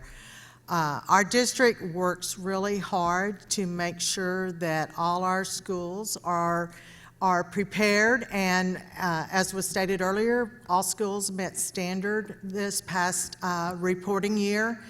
And at this time, I don't see a need for charter schools, but I think it's an option that is always available should the system begin to fail.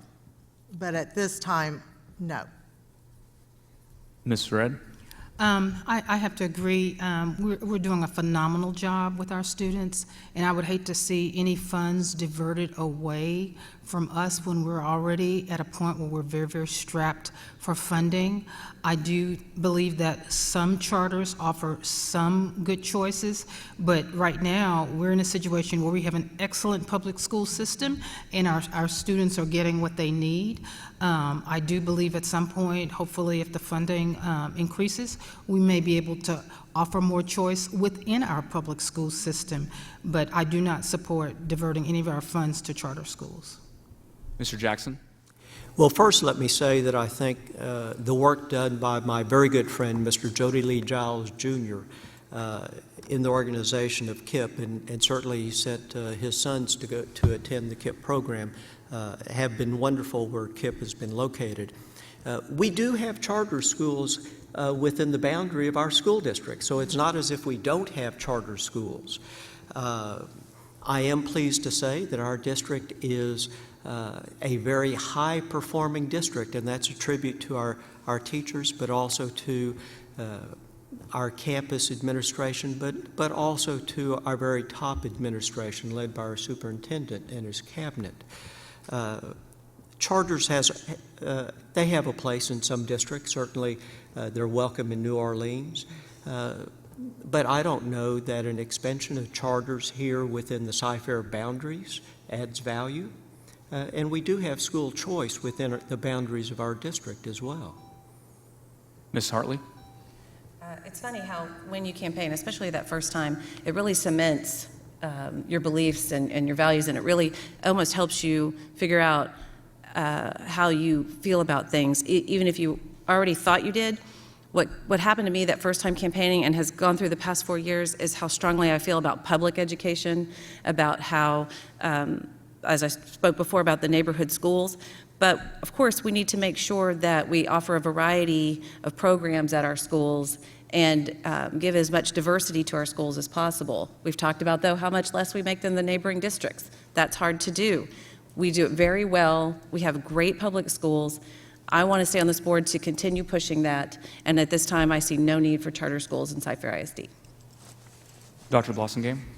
Dave and Mike, who started KIPP, are my contemporaries in Teach for America Houston, and they started that because they didn't have good options for students. They taught these students in 5th grade, and they saw that they sent them on to middle school and they watched them flail in the system, and that's not true of our students here in Cypher. They don't flail. However, there is an option for choice. Some students do want something a little bit different, not just the standardized same full large school approach, and so I have actually run a district charter school in Spring Branch, very successful option. It's a way to bring choice within district control, letting there be a little different programming, a little different flavor, maybe a school with no sports but an IB program. Those are the ways that you innovate within. You don't need a charter school, but we do need to address the fact that some people aren't choosing our schools. We don't even know about the kids who go to different public school options. We only count the kids that go to private school. So I think that if there's moves in our state to do vouchers, and I think that we need to be very careful to understand that when people have choice, if they're going to choose away from us, maybe then we won't even have a space issue in our fast-growing district. I would love to see us continue to keep the beautiful schools we have for the kids who love what they have, and anyone who's looking for something different, let's provide district choice and district charters, or district programming. That's not a charter at all, but just a program with choice. Jason, Go I ahead. would just like to highlight, Winfern, our high school of choice. If you've spent time there, you see the small classrooms, the just amazing bond between the teachers and the students. And those are students who have chosen to not stay at their home campus, who want to go there for a little more individualized instruction, we also have maybe students who just want to graduate early. They don't want that standardized high school. They want something different. So I would just wanted to point out that we do have Winfern High School of Choice, and if you spend time there, you'll see how special it is. Hold on. I would also like to add a comment about Winfern. My daughter was actually zoned to Cy Creek and didn't like that big school feel and wasn't doing very well at all. And then we looked into different schools. She actually attended Harmony for a little bit, and that was not a good choice. But we talked, and I shared with her about Winfern, and I mean, she just flourished at Winfern High School, and she ended up being a graduation speaker. So what we are doing is working very, very well, and my daughter definitely benefited from that. Thank you. Ms. Migoya?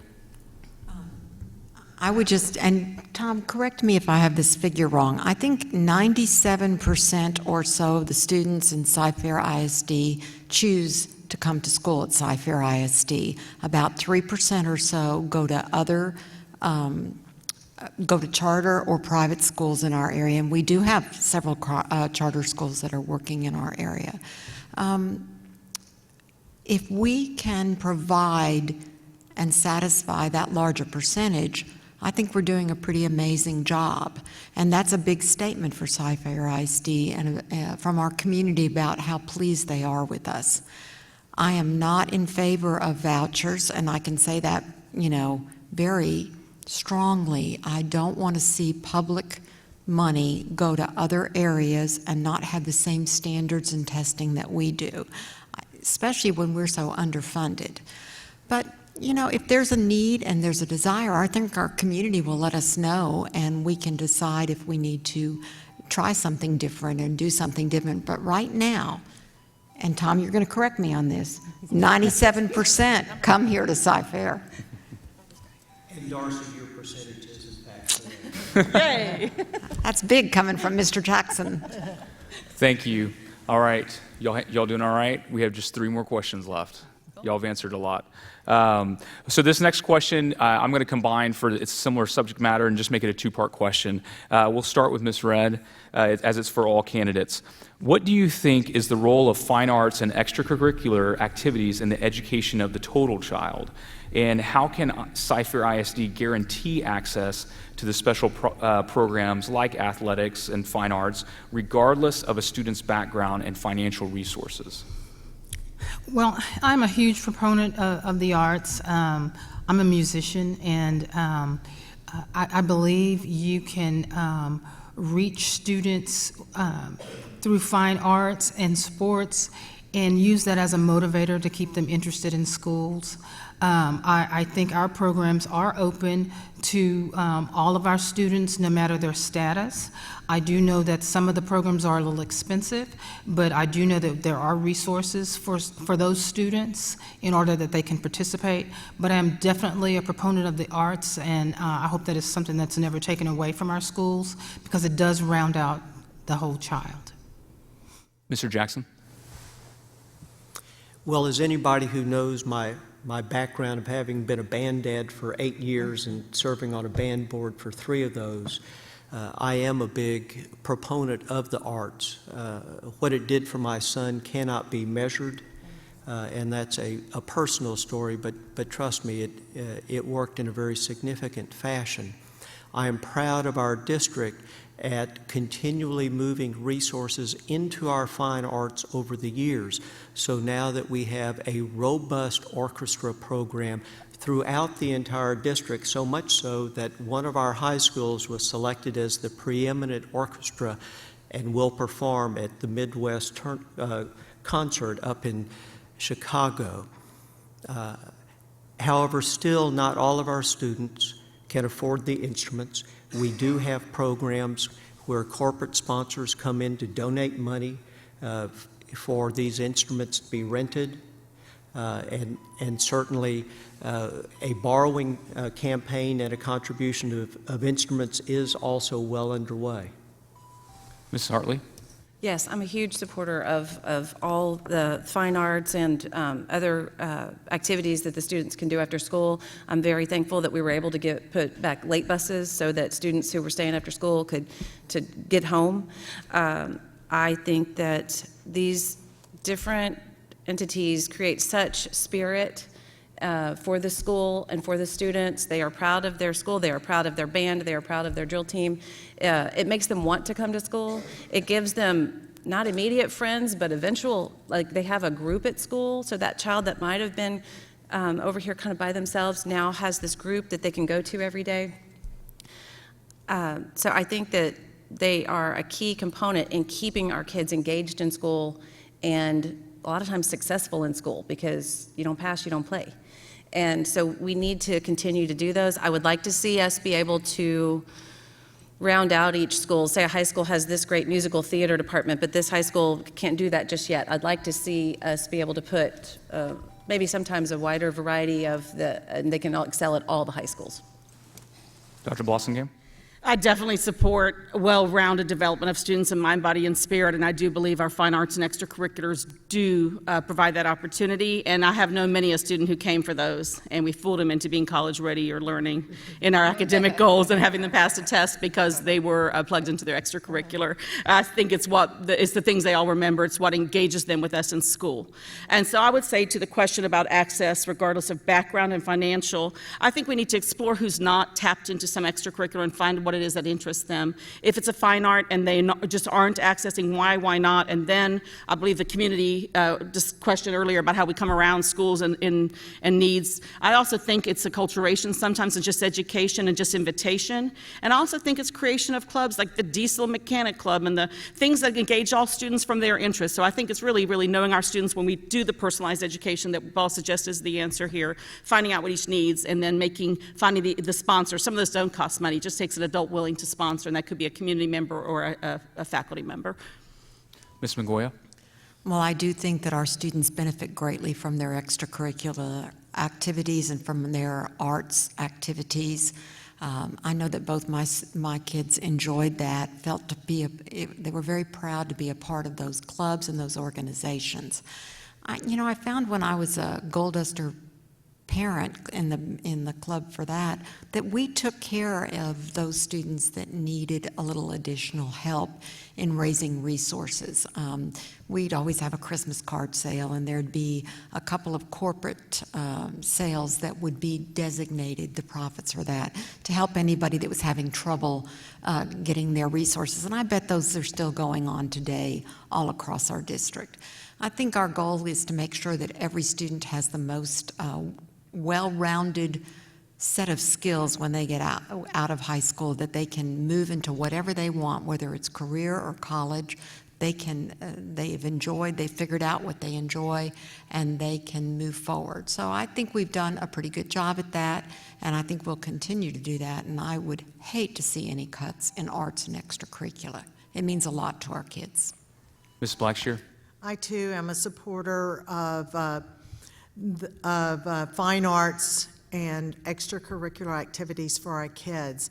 I believe it helps them to develop into well-rounded individuals. It builds leadership skills in them. It helps them to become more responsible. It teaches them ethics, and it helps to prepare them for the world one day. Our kids are our future, and it's part of their education to be exposed to a lot of different things during their education process. And it's very important to them. As a mother of two students who were very involved in the agriculture program in our district, I know what that program did for my boys in building their leadership and help them to develop to the well-rounded and successful people they are today. Thank you. This next question is directed to Dr. Blossomgame. What is your position concerning the concept of separation of church and state? And if you are elected to the board, how would you approach that subject in regards to the district? Wow, fantastically happy to get that question because this is a very interesting and touchy subject, but I'm not one bit afraid to speak about it because I do believe this is an area to be explored for the greatness for all students and all people of faith, regardless of their faith. I do believe it's overinterpreted. It's not in the Constitution, and I myself, as a 23-year educator, just discovered that recently. I feel ignorant because this concept I think it basically shuts down educators from being able to be their full selves in school. It helps them, they live in fear and how to respond. If a kid asks a question, they freeze and are not sure if they can answer honestly or not. I think a lot of what is current in separation of church and state just needs to be educated to our educators so that we don't over-interpret, because if we're going to build whole children, that have more than academic achievement on test scores, but indeed are able to exercise their values in conversation at school, which then builds ability to work across lines of difference, that we need to train our staff to know what's okay for kids to do, for them to do. And I think that can bring a lot of the personalization and the well-rounded student goal. It can help us accomplish that. All right, this is our last question of the evening, and it's directed at all candidates, and we'll start with Mr. Jackson. Winfern High School has come up already, so this is specific to that. What are your future plans, or what would be your future plans if elected to the board for Winfern High School? Students have heard rumors that Winfern may be changed into a 7-period-a-day school. The students say a change such as this would discourage students from attending Winfern because they would not be able to complete classes at an accelerated pace, enabling them to graduate early or on time. Mr. Jackson. You know, I support the concept of Winfern. One of the great joys that we trustees have is attending the Winfern graduations, and those graduations happen twice a year. We also have the opportunity as trustees, and all of us trustees, we take full advantage of going to visit the campus once, if not twice a year. We're able to sit with the students and we listen to the students. Of course, it also helps that my next-door neighbor happens to be principal of Winfern. I support the maintenance of Winfern and answering the needs of our children who need a school of choice, and this choice is offered to them. Mrs. Hartley? Yes, as I already pointed out, that on my visits to Winfern, how wonderful I thought it was that the kids could have more, not more, but just that instruction that they needed, that they went there for. I feel like going forward, we need to listen to those students, we need to listen to the parents of those students, and make sure that if, sometimes rumors aren't always true, I'm just going to tell you that, but especially, anyway, it's one of those Facebook and text things, rumors. But especially going forward, we need to gather all the knowledge, figure out what is best for these, for Winfern, and make decisions accordingly. Dr. Blossomgame? I would say the wave of the future in education is competency-based education, which is the new literacy, not bound by time or space. So that concept of 7-period day has time and space right in there. And so I would say it's an interesting conversation. But I'll also go back to the question that was posed to me about, as an educator and a board member, and the difference. I think this is an example where we as the board have to ask questions of the educators and then receive the answers and trust that they're making decisions. And if one option is taken away from students in one place, where are we offering that option back? Are we listening to the voice of our students and the voices of their parents and looking at who we're not serving well yet and what else we can do for them? So this may be one change that's needed to serve one group, and then who does that displace and how do we best serve them? I think it comes down to, again, innovation and creativity. Ms. Mongoya? I haven't heard that rumor yet. I do know that we made some changes at Winfern and that they will not get a Winfern High School diploma. They will get the diploma that is from their original home school.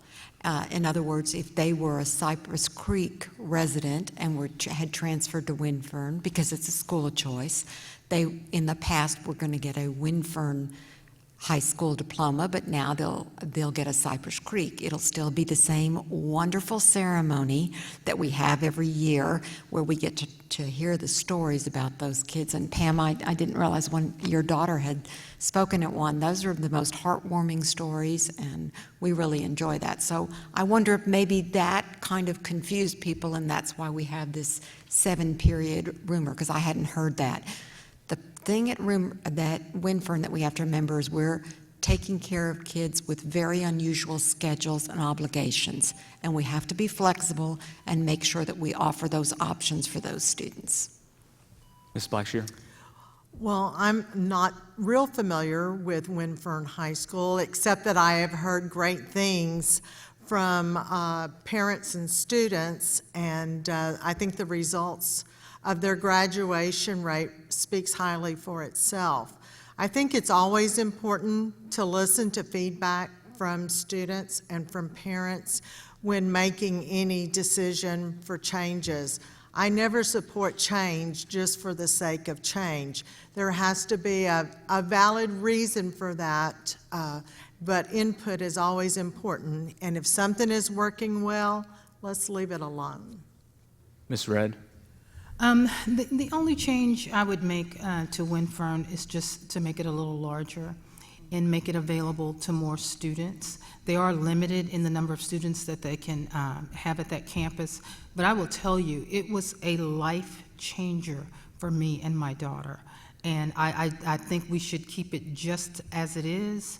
They have a very caring staff, very devoted, and for some students, like my daughter, it is just what they need to get them back on track and on the road to where they need to go. So the only thing I would do is just to add more students and make it available for more.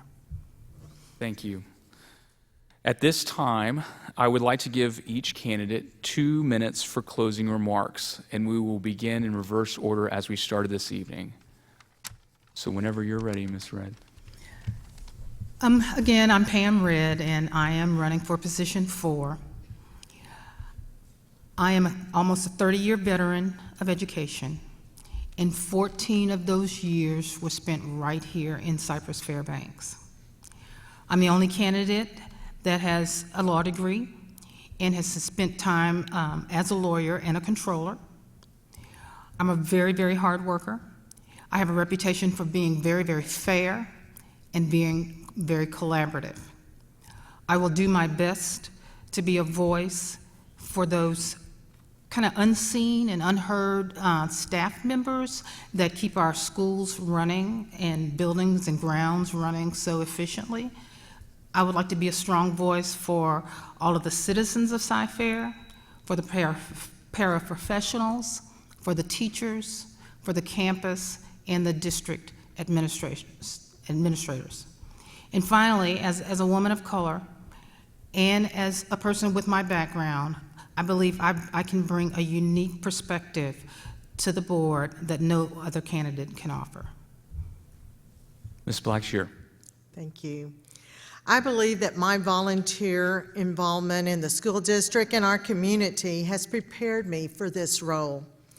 I was president of Cy-Fair Federal Credit Union for 18 and a half years of my 28 and a half year career there. While much smaller than the school district, I know the challenges of running a successful business. I understand fiscal responsibility and managing resources wisely. I also believe that community partnerships with businesses and the school district are very important. I have walked the talk through my various board roles with the Cy-Fair Chamber of Commerce, the Cy-Fair Educational Foundation, Cy-Hope, as well as serving on the district's Community Leadership Committee and co-chairing the district's 2014 Long Range Planning Committee. I have the benefit of experience of working with my own management team and board of directors at the credit union. Strengths that I bring to the Board of Trustees is consensus building, team building, and my leadership skills. I would be available to hear from our stakeholders, their feedback and concerns, just as I was with our members at the credit union. I ask you to vote for me for position 4 and give me the opportunity to serve you and the children of our community. Thank you. Mrs. Mongoya? Well, as I mentioned in my introduction, I have a long history of service to Cyfair ISD. I think that service has prepared me to be a good member of the board. I have the perspective of a parent, a community member, and a business manager. You know, our portrait of a board member notes that all should be logical visionaries, reflective investigators, thoughtful decision makers, dedicated team players, and knowledgeable advocates.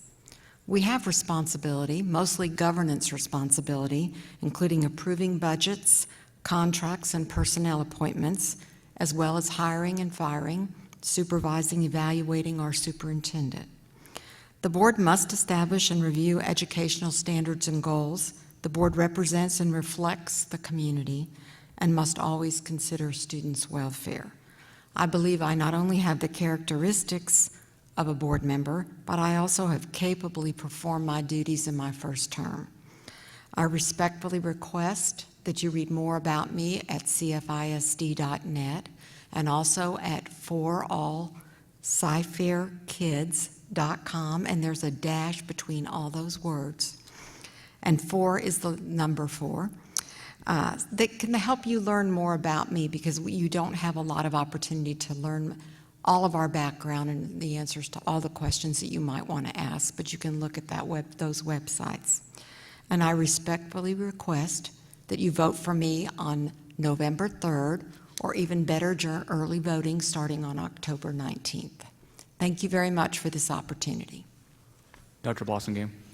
Thank you, Mr. Culpepper, and your staff for moderating, and for everyone, all the concerned citizens, for your time, your long time tonight, and those who tuned in.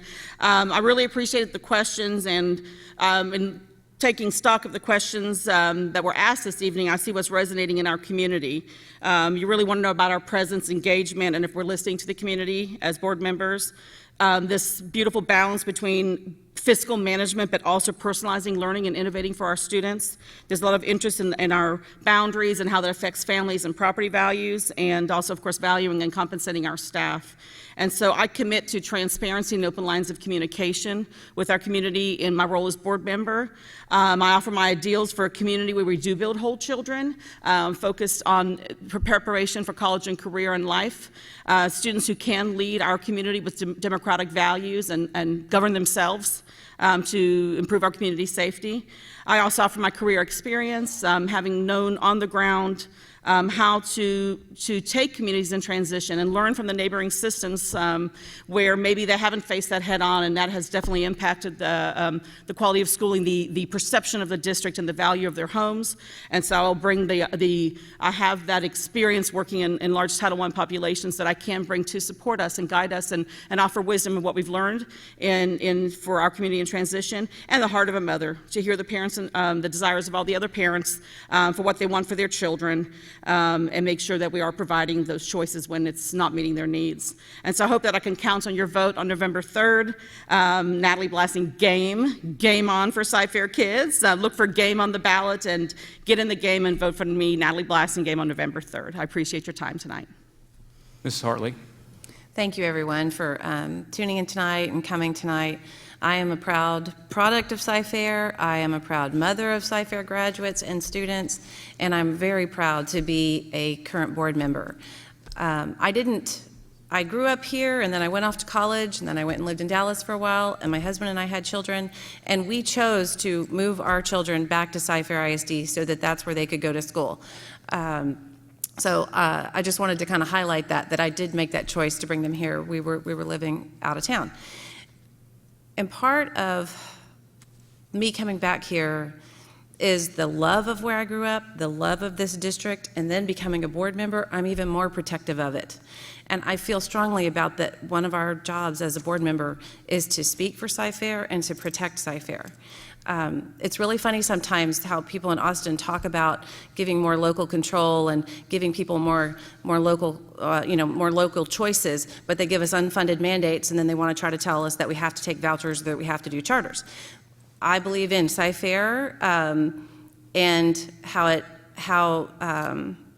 we need to take care of it, and how if they're going to give us local control, then that's fine. We're doing pretty good in Cy-Fair, and I want to keep being a voice for you, so even though I don't have an opponent, please vote for me on November 3rd, position 2.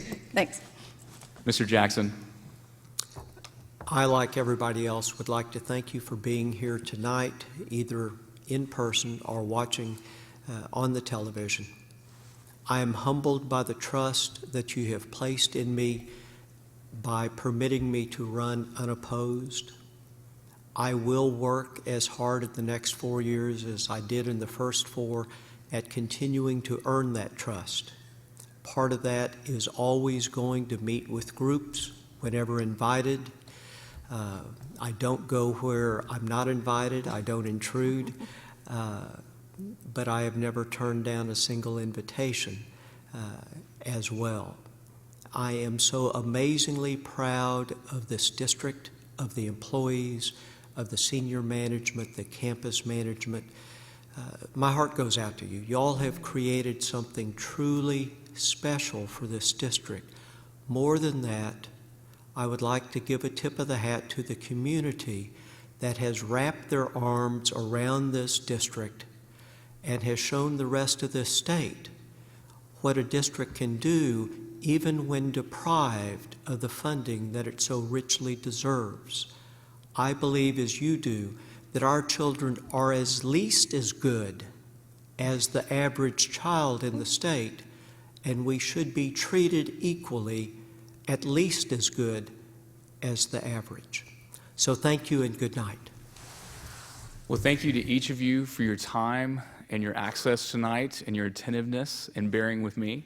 On behalf of Cy-Fair Independent School District and the residents within this community, we sincerely thank you for your willingness to serve, and I want to wish each of you best of luck in your campaign. For those in attendance this evening, please remind your friends and neighbors about the importance of casting their vote on or before November 3rd. Early voting begins Monday, October 19th. Have a safe trip home, and good night.